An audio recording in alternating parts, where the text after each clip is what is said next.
the workers of Chatanur, especially the Mahila Morcha, and especially the female workers who have been working and who stood steadfast against all odds, and you fought against the intimidation which was done to you, which was done to the BJP Karyakartas, but the workers of Chatanur stood. So I salute all of you, and I also congratulate that the good results which you have given in the municipality elections.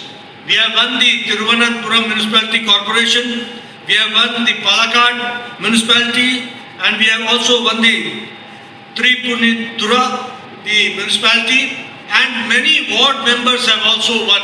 It is all because of your hard effort that we have won this election. I really congratulate and thank you for all this. ഇവിടെ നമ്മുടെ ധീരരായിട്ടുള്ള വളരെ നിസ്വാർത്ഥ സേവനം ചെയ്യുന്ന കാര്യകർത്താവിനെ ഞാൻ salute ചെയ്യുകയാണ്, അഭിനന്ദനം പറയുകയാണ്. പ്രത്യേകിച്ച് എടുത്ത് പറയാനുള്ളത് മഹിളാ മോർച്ചയുടെ ഈ ഇരിക്കുന്ന സ്ത്രീ എന്റെ സഹോദരിമാരെയാണ്. കാരണം നിങ്ങളെ അഗേൻസ്റ്റ് ആയിട്ട് നിങ്ങൾ എത്രമാത്രം ഒരു സംഘർഷം നടത്തിയിട്ടാണ് ഇവിടെ പ്രവർത്തനം നടക്കുന്നതെന്ന് എനിക്ക് നന്നായിട്ട് അറിയാം. അതുകൊണ്ട് നിങ്ങളെ ഞാൻ പേരെടുത്ത് പ്രത്യേകം ഞാൻ നിങ്ങളെ സല്യൂട്ട് ചെയ്യുകയാണ്, ഓരോ മഹിളാ മോർച്ച അംഗങ്ങളെ. അതുപോലെ തന്നെ നിങ്ങളുടെ ഒരു നിസ്വാർത്ഥ സേവനം, അതാണ് ഇന്ന് ജനങ്ങൾ BJP-യിൽ NDA-യിൽ ഇത്രമാത്രം വിശ്വാസം കാണിക്കാനുള്ളത്. നമുക്കറിയാം ഈ ഒരു വിശ്വാസത്തിന്റെ പേരിൽ ഇപ്പോൾ അടുത്ത നമ്മൾ നടന്ന തദ്ദേശ സ്വയം ഭരണ ഇലക്ഷനിൽ വളരെ വൻ വിജയമാണ് BJP NDA ചെയ്തത്.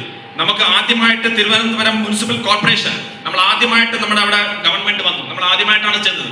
അതുപോലെ തന്നെ 2 മുനിസിപ്പാലിറ്റീസ് പാലക്കാടും തൃപ്പൂണിത്തുറയും ഇവിടെയും നമ്മുടെ അധികാരത്തിൽ വന്നു. എന്തുകൊണ്ടാണ്? നിങ്ങളെപ്പോലെ ലക്ഷക്കണക്കിനുള്ള നിസ്വാർത്ഥമായിട്ടുള്ള ധീരരായിട്ടുള്ള സ്വയം സേവകരായിട്ടുള്ള നിങ്ങളെപ്പോലെ പ്രവർത്തകരായിട്ടുള്ള കാര്യകർത്താസിന്റെ ബലത്തിലാണ് BJP ഇന്ന് ഈ വിജയത്തിലേക്ക് പോകുന്നത്. അതുകൊണ്ട് ഒരിക്കൽ കൂടി നിങ്ങൾ ഓരോരുത്തർക്കും എന്റെ അഭിനന്ദനങ്ങൾ, എന്റെ salute. I would also like to share with you that in the past 11 years, under the dynamic leadership of Prime Minister Modi, India has taken a long leap of progress that we have to understand.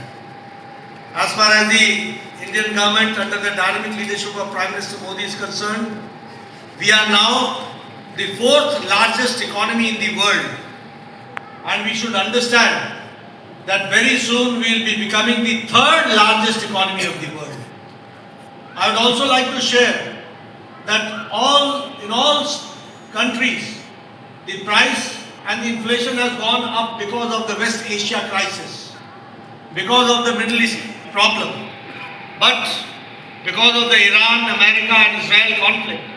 But it is India where Prime Minister Modi has seen to it that the common man is not affected and common man gets what he wants and she wants. So if I say so, I would like to say that even the International Monetary Fund says that the only bright spot in economy is India, which looks like a bright spot. As far as the highways are concerned, more than 1,548 kilometers of highways have been constructed in Kerala in the past 10 years. If I talk about the growth, it has been 60%. If I talk about the all India level, the internet connections, the growth is 4 times. If I talk about the digital connection, the world's digital transaction, 49%, nearly 50%, half of the world transaction is taking place in India, that we have to understand. If I talk about the airports, within 10 years, we had only 74 airports. Now we have got 160 airports. If I talk about electronic manufacturing, it has increased by 6-fold. 10 years back, we had mobiles which were manufactured in China, Taiwan, Indonesia, Japan. We did not manufacture mobiles, but now you will find that 92% of the mobiles are being manufactured here in India. That we have to understand. This is the change which has come. We are the 2nd largest in the steel manufacturing. And we are in toy export, we are 40%, and the 3rd largest auto market, that we have to understand. As far as the tax devolution is concerned, you will be happy to know that since Modi ji has taken over, 4 times more tax devolution has been done to Kerala state. 4 times more.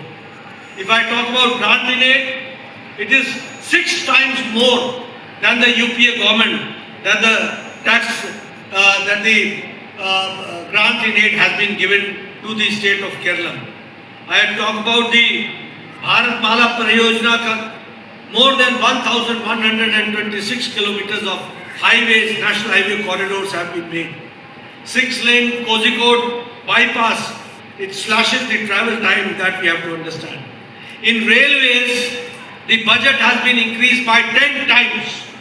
And now you have got 4 Vande Bharat trains and 35 new railway stations are being constructed in Kerala under the Amrit Bharat station scheme, that you have to understand. In waterways, a lot of progress has taken, that also we should understand, and we should see to it that how under the dynamic leadership of Prime Minister Modi, without the Kerala government support, we have been able to deliver better goods and better services to the people of Kerala, that we have to understand. നമ്മൾ അടുത്ത ഞാനൊരു കാര്യം പറയാൻ ആഗ്രഹിക്കുന്നത്, കഴിഞ്ഞ 11 വർഷമായിട്ട് നമ്മുടെ ബഹുമാനപ്പെട്ട പ്രൈം മിനിസ്റ്റർ മോദിജിയുടെ നേതൃത്വത്തിൽ ഭാരതം വളരെ മുന്നോട്ടാണ് പോയിക്കൊണ്ടിരിക്കുന്നത്. ലോക രാജ്യങ്ങളിൽ തന്നെ ഒരു മാതൃകാ രീതിയിലാണ് നമ്മുടെ മുന്നേറ്റം. നമുക്കറിയാം, ഇന്ന് നമ്മൾ ലോകത്ത് തന്നെ ഏറ്റവും വലിയ 4ാമത്തെ സാമ്പത്തിക ശക്തിയായിട്ട് വളർന്നു. നമ്മൾ ഏറ്റവും പിന്നോക്ക 5-ൽ നിന്ന് ഇന്ന് നമ്മൾ ലോകത്തെ ഏറ്റവും ശക്തിശാലിയായ 4ാമത്തെ സാമ്പത്തിക ശക്തിയായിട്ട് മാറി. വളരെ പെട്ടെന്ന് തന്നെ നമ്മൾ 3ാമത്തിലേക്ക് വരും. അതുകൊണ്ട് ഒരു കാര്യം കൂടെ ഇതിനകത്ത് പറയാൻ ആഗ്രഹിക്കുന്നത്, നമുക്കറിയാം മധ്യേഷ്യയിൽ യുദ്ധം നടക്കുകയാണ്. ഇറാനും US തമ്മിലുള്ള യുദ്ധത്തിൽ ലോകത്തെ എല്ലാ സ്ഥലത്തും, ലോകത്തെ എങ്ങും അവിടെ വില വർധനയും മറ്റു കാര്യങ്ങളൊക്കെ നടന്നിട്ടുണ്ട്. അത് പ്രൈം മിനിസ്റ്റർ മോദിയുടെ ഒറ്റ ദൃഢനിശ്ചയം കൊണ്ട് മാത്രമാണ് നമ്മൾ ഇതുവരെ നമ്മുടെ ആ ഒരു വിലക്കയറ്റം കേരളത്തിനെയും ഭാരതത്തിനെയും അത് ബാധിക്കാതെ ഇപ്പോഴും നമ്മൾ പിടിച്ചു നിൽക്കുന്നുണ്ട്. കാരണം അദ്ദേഹത്തിന്റെ ലക്ഷ്യം എപ്പോഴും സാധാരണക്കാർക്ക് ഒരു രീതിയിലുള്ള ബുദ്ധിമുട്ട് ഉണ്ടാവാൻ പാടില്ല എന്നതുകൂടിയാണ്. അതുപോലെ തന്നെ ഇന്ന് ഭാരതത്തിൽ നമ്മൾ ലോകത്ത് നോക്കുകയാണെങ്കിൽ ഏറ്റവും കൂടുതൽ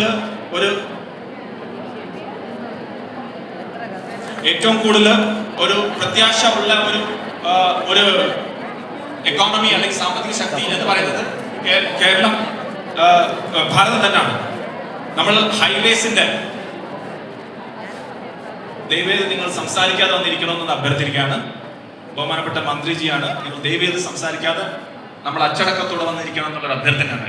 നന്ദി. നമ്മൾ ഹൈവേസിന്റെ കാര്യം പറയുകയാണെങ്കിൽ 2014 1000 കിലോമീറ്റേഴ്സ് ഉണ്ടായിരുന്നെങ്കിൽ ഇപ്പോൾ 2025 1.5 ലക്ഷം കിലോമീറ്റേഴ്സ് ആണ്. ഇത് കാണിക്കുന്നത് 60% വളർച്ചയാണ്. Internet connections 4% കൂടിക്കുന്നത്. ഡിജിറ്റൽ ട്രാൻസാക്ഷൻ നമ്മളെല്ലാം GPay, UPI ഒക്കെ ചെയ്യുന്നത്, അതിന്റെ 2024-25 18,000 കോടി രൂപയുടെ നമ്മൾ ഡിജിറ്റൽ ട്രാൻസാക്ഷൻ ചെയ്തിട്ടുണ്ട്. നമ്മൾ ലോകത്ത് നടക്കുന്ന ഡിജിറ്റൽ ട്രാൻസാക്ഷന്റെ ഏകദേശം 50%, 50% നമ്മൾ ചെയ്യുന്നത് ഇവിടെ ഭാരതത്തിലാണ്. 49% നമ്മൾ നടത്തുന്നത്. ആലോചിച്ച് നോക്കുക.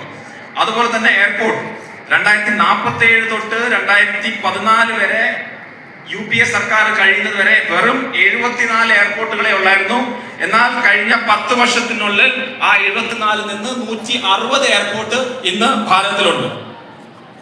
അതുപോലെ തന്നെ ഇലക്ട്രോണിക്സ്, അത് 6 തവണയാണ് കൂടിയിട്ടുള്ളത് ഇലക്ട്രോണിക്സിന്റെ. അത് നിങ്ങൾക്ക് മനസ്സിലാക്കുക. അതുപോലെ തന്നെ മൊബൈൽ, നമ്മളെല്ലാം കയ്യിലുള്ള മൊബൈല് പണ്ട് ചൈനയിലും ഇന്തോനേഷ്യ, തായ്വാൻ, ജപ്പാൻ ഈ സ്ഥലങ്ങളിൽ നിന്ന് മാത്രമായിരുന്നു മൊബൈൽ നിർമ്മിച്ചത്. ഇന്ന് 99% മൊബൈല് ഭാരതത്തിൽ തന്നെയാണ് നിർമ്മിക്കുന്നത് എന്ന് ഞാൻ പറയാൻ ആഗ്രഹിക്കുകയാണ്. അതുപോലെ തന്നെ സ്റ്റീല്, നമ്മൾ ഇന്ന് ഏറ്റവും 2ാമത്തെ വലിയ രാജ്യമാണ്. കളിപ്പാട്ടങ്ങൾ നമ്മൾ 40% നമ്മൾ എക്സ്പോർട്ട് കൂട്ടിയിട്ടുണ്ട്. ഓട്ടോ വണ്ടികളിലെ 3rd ലാർജസ്റ്റ്, 3ാമത്തെ ഏറ്റവും വലിയ ശക്തിയായിട്ട് മാറിയിട്ടുണ്ട്. അതുപോലെ തന്നെ കേരളത്തിന് വേണ്ടി മോദിജി എന്ത് ചെയ്തു എന്ന് പലപ്പോഴും ഇവിടെ ചോദിക്കാറുണ്ട്. അത് ടാക്സിന്റെ കാര്യത്തിലായാലും ശരി, 2004 തൊട്ട് 2014 ടാക്സ് ഡെവല്യൂഷൻ എന്ന് പറയുമ്പോൾ 46,300 കോടി മാത്രമായിരുന്നു കിട്ടിയത്. എന്നാൽ 2014 തൊട്ട് 2026 വരെ 2.1 ലക്ഷം കോടി രൂപയാണ്. അതായത് 4 ഇരട്ടി കോടി രൂപ എക്സ്ട്രാ ആണ് പ്രൈം മിനിസ്റ്റർ മോദി നൽകിയിട്ടുള്ളത്. അതുപോലെ തന്നെ ഗ്രാന്റ് ഇൻ എയ്ഡ് എന്ന് പറയുന്നത് അത് 6 തവണ കൂടിയിട്ടുണ്ട് പ്രൈം മിനിസ്റ്റർ മോദിയുടെ അണ്ടറിൽ. നമ്മൾക്കറിയാം റോഡിന്റെ കാര്യങ്ങൾ, നമ്മളെല്ലാം മുന്നിൽ കൂടെ നടക്കുന്ന നാഷണൽ ഹൈവേ പ്രോജക്ട് നമുക്കറിയാം എത്രമാത്രം ചെലവുകൾ പ്രൈം മിനിസ്റ്റർ മോദി ഇതിനകത്ത് വന്നിട്ടുണ്ട്. ഭാരത്മാല പരിയോജനയുടെ അണ്ടറിൽ 1226 കിലോമീറ്റേഴ്സ് ആണ് നാഷണൽ ഹൈവേ കോറിഡോർസ് വെച്ചിട്ടുള്ളത്. അതിനകത്ത് ഏകദേശം 78,000 കോടി രൂപയാണ് തന്നിട്ടുള്ളത്. Kozhikode bypass, 6 line Kozhikode bypass അത് നിർമ്മിച്ചു. അത് കാരണം ധാരാളം സമയം കുറയും.